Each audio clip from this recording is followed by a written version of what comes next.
Hi, how's it going? Welcome to this week's episode of Enhancing the Human Experience. On today's show, we're going to be talking all about joy and where to find it.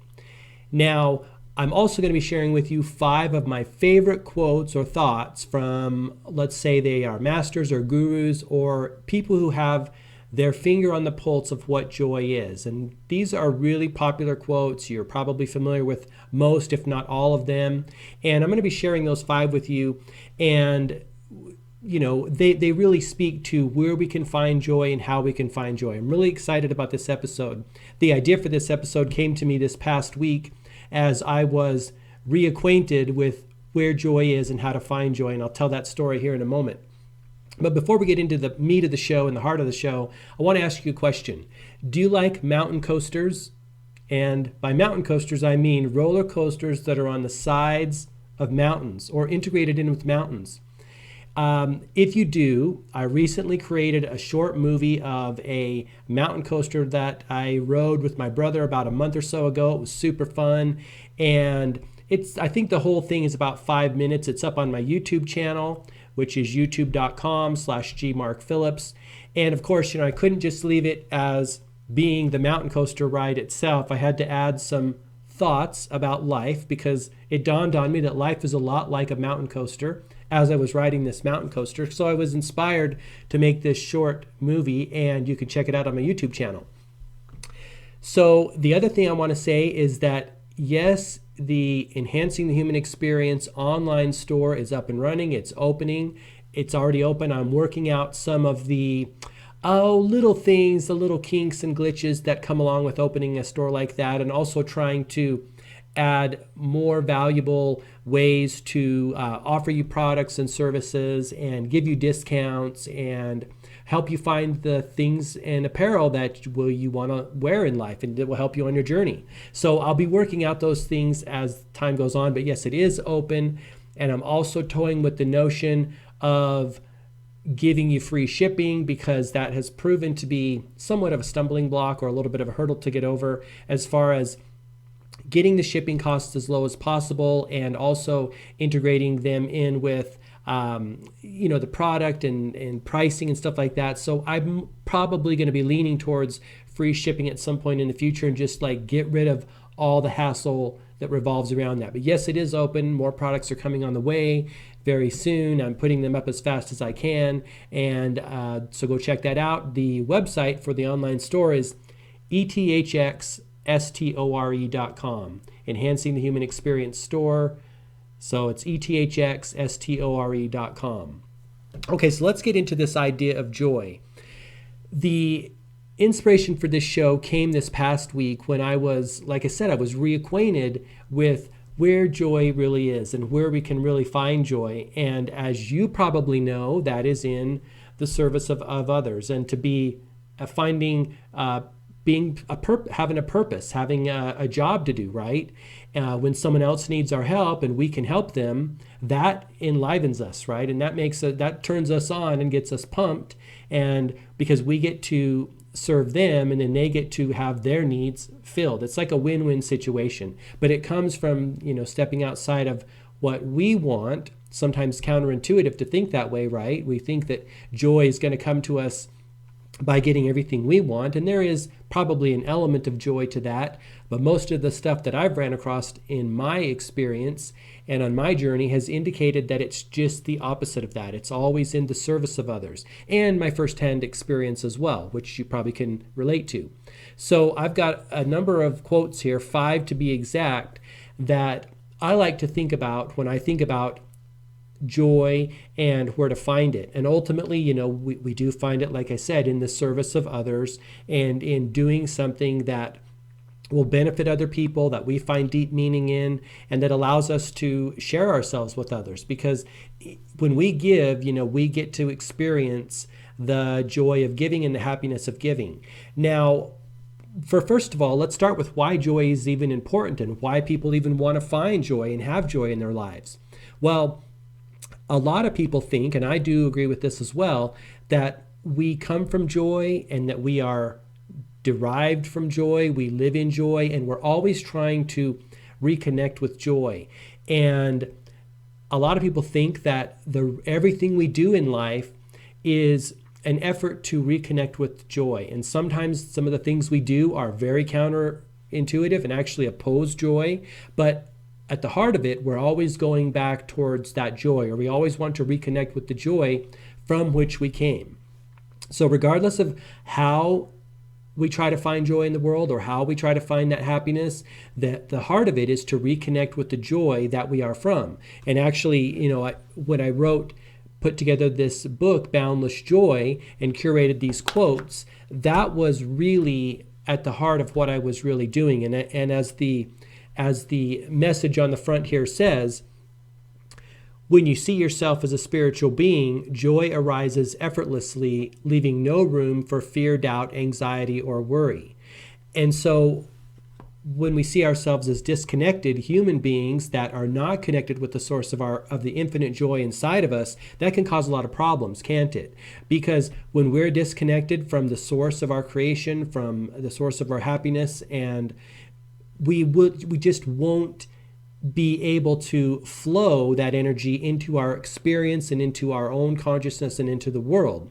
When we're disconnected, all sorts of bad things happen, or let's say undesirable things happen.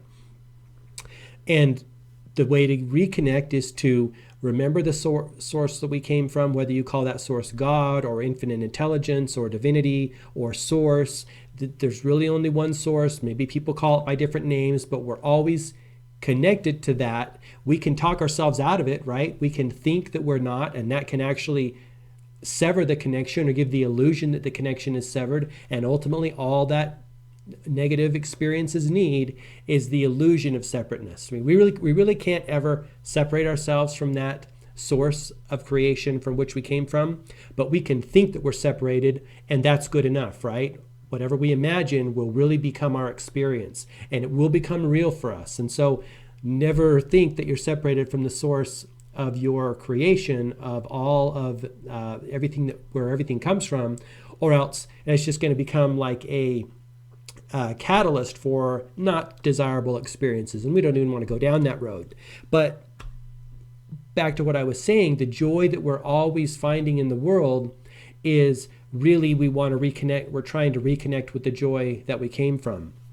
And so these 5 quotes that I'm going to share with you now are some of the quotes that I think about quite often. And I actually have these posted because I need to be reminded of these, maybe like yourself, on a frequent basis, because it is that counterintuitive nature. Isn't life mostly like that? A lot of things where we try to get one effect, we end up getting another, right? And this is the game that we're playing in life. Is it's sometimes counterintuitive how we find the goal that we're getting for, how we reach the goal we're getting for, and joy is one of those things. So the first quote I want to share with you here is from Einstein. And it speaks to that notion of being of service to other people. And Einstein said this. He said, "Only a life lived for others is a life worth living." Now, Einstein had a whole bunch of awesome quotes about the human experience, didn't he? And this here is one of them. One of my favorite other quotes that he said that is somewhat related is the notion that you can't solve a problem at the same level of consciousness that created it. And this is where that idea of transcendence comes into play. And when we're totally consumed by something that's happening to us right now, we can't really solve the problem in that state of being or that state of consciousness. So Einstein had a whole bunch of super awesome quotes about the nature of the human experience. One of my other favorite quotes, and I sometimes forget about this one, and that's why I wrote it down, is by Albert Schweitzer. And you're probably familiar with his work. He said that, "I don't know what your destiny will be, but one thing I do know, the only ones among you who will be really happy are those who have sought and found how to serve." That quote I think about quite frequently, when I haven't forgotten it, of course. But he, again, another individual who had deep insight into the human experience, all about the service again, right? The service is found in the joy. Gandhi talked about it as well in his quote, in his take on this notion. He said, "The best way to find yourself is to lose yourself in the service of others." See, that can be somewhat counterintuitive, where there is like this trap in personal development or personal growth that tells you to look within and find all the answers within yourself and turn away from the outer world, which there is an element of truth to that. But the faster way, and the way that Gandhi discovered, is to serve other people, and in the service of them you find yourself, right? You find your meaning, you find your joy, and you find your purpose.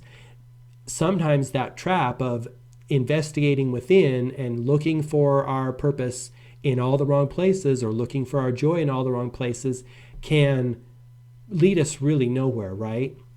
Because one of the reasons I think that happens is because there's no relationship involved there. There's only a relationship, well, with ourself, or it's only a self-introspection journey. And how do we learn and how do we grow?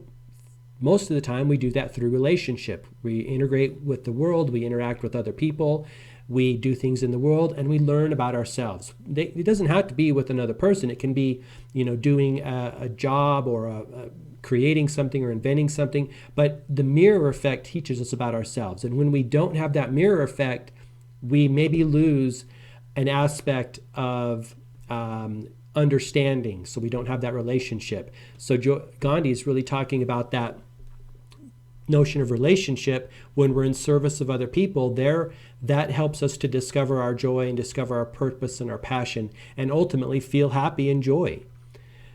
The other one here is by Daikuso Ikeda. I might have said that first name wrong, but it's actually one of the quotes in Boundless Joy.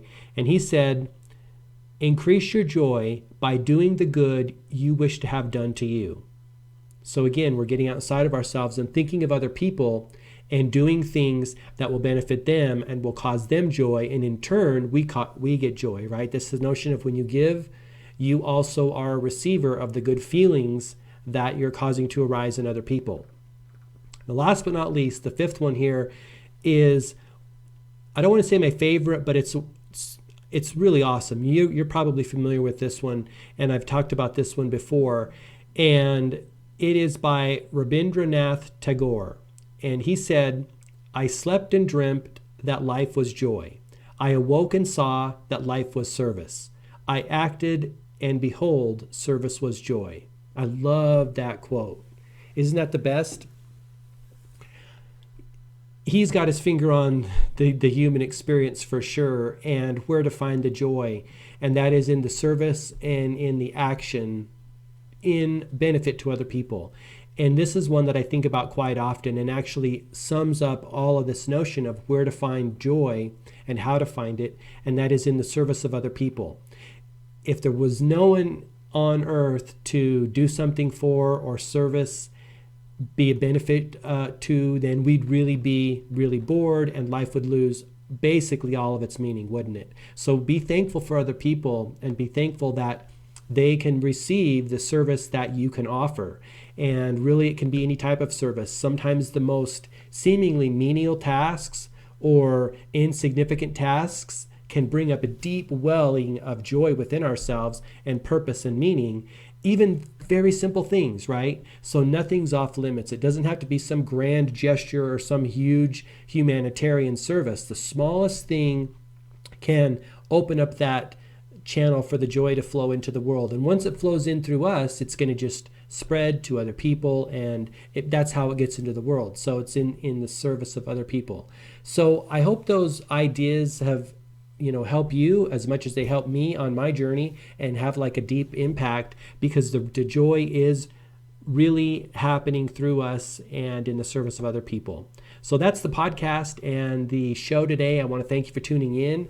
Until next time, all the best, health, wealth, and success. Bye-bye.